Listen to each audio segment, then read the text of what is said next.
You're sure this guy's a Christian? Yeah, I think so. Truth.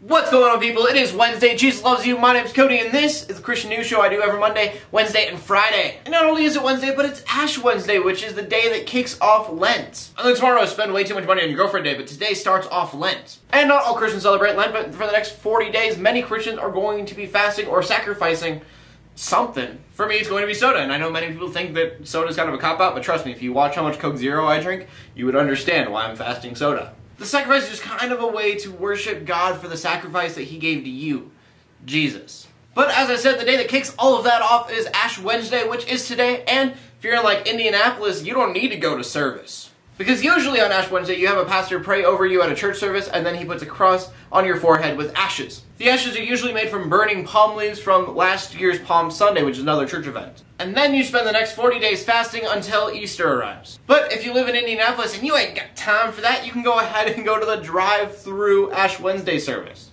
At the Northminster Presbyterian Church, you just drive up to the church, and then they have the pastor pray over you. He does the ashes, and you're good to go. This is the second year they've done it, and as weird as it seems, and as unholy as it seems, I think it is awesome. Like, say you had to go to work tonight, you could just go quickly drive through and get prayed on, and you'd be all good. Not that you need Ash Wednesday to start Lent. It's okay to just start Lent without it. It's just one of those traditions in the Christian world that, you know, weren't stolen from pagan ideas. And then I do briefly need to talk about Christopher Dorner. To catch everyone up who hasn't been following this story, Christopher Dorner was an ex-police officer who was going out and killing other police officers. Yesterday, Christopher Dorner barricaded himself inside a cabin in Big Bear, California. There was a shootout between him and police officers. A deputy died. And then last night, the cabin was set fire. They believe that the remains that they found inside the building are that of Dorner's. Now they have to look at the remains and see if it is his body, and then the manhunt is over. And then we need to go to Canada and talk about Lee and Susan Molnar. In Canada, the two of them own a bed and breakfast, and a homosexual couple walked in to be served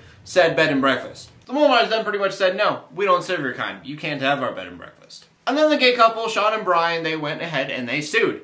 And 1 year later, they won. And I went ahead and I read this news story from a couple different sites, and all of them, it seems kind of like the bed and breakfast owners are to look like they're the victims. Because you're going against their religious beliefs, and that's not fair, and blah, blah, blah, blah. And so I just want to say, if you guys are Christians, giving people food and a place to stay is not against your beliefs. And especially if they're going to pay for it. And this has nothing to do with gay marriage or any of that. This has to do with two people being terrible human beings to two other people, and then taking a religious book, citing a couple verses, and then ignoring the rest. All to justify their hate. I just wanted to get that off my chest.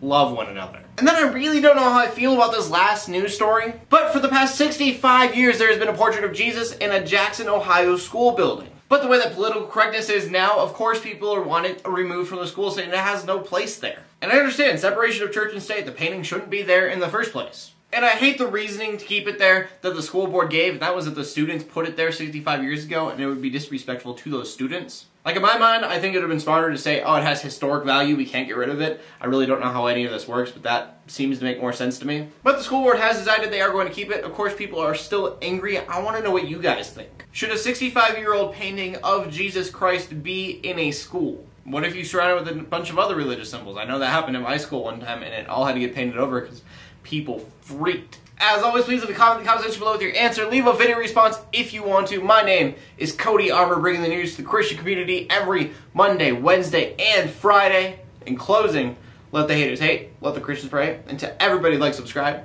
I'll see you later, and God bless.